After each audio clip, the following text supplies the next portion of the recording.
morning and Jai Hind students.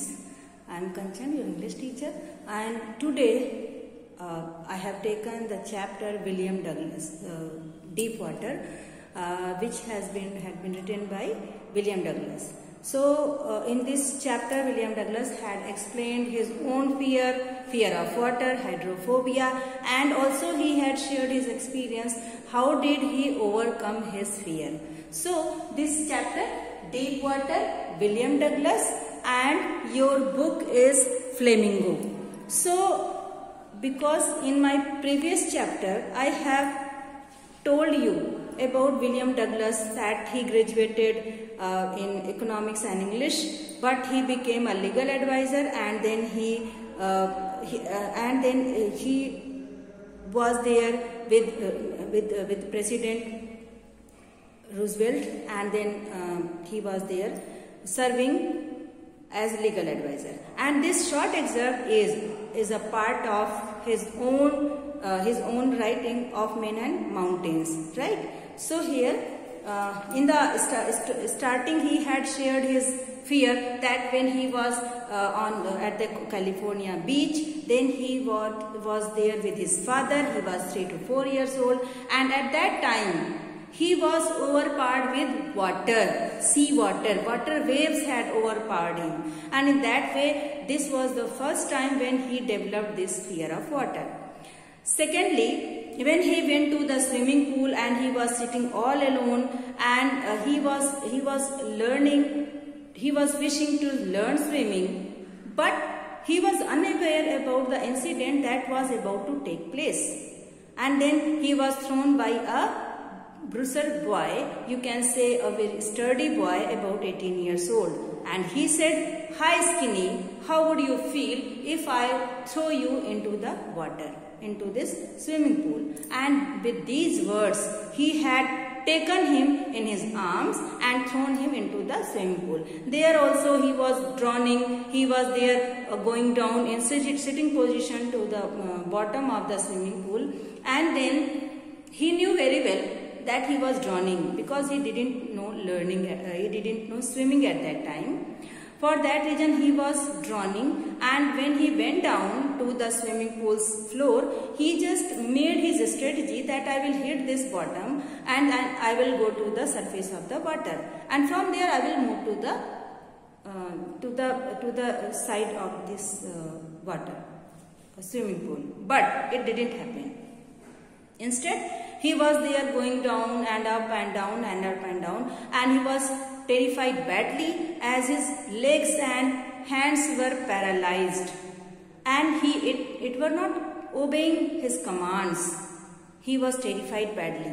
So it is page number 26, and then he was there making his strategy, but it was not working, and he was swallowing a lot water, and due to that his throat was choked, and then he was not able to shout. He was shouting, he was wishing to cry, but he was not able to, and no one was there in the water to listen him.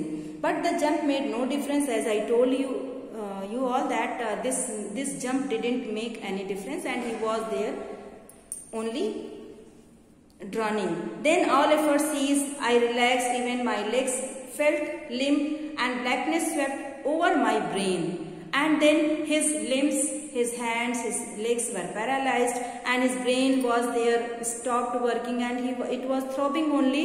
Due to that he was sure that he was alive. Only headache and only heart beating was there.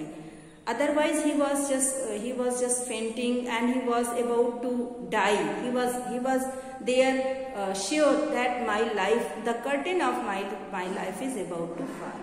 And then he was fainted, and then he was unconscious, fainted you can say, and then he was not feeling anything. The next, remember, I was lying on my stomach beside the pool vomiting. Next moment he remembered that he was out of the swimming pool. Someone was there taking him out this pool, and he was vomiting. He was lying down on the back of his back, and he was vomiting.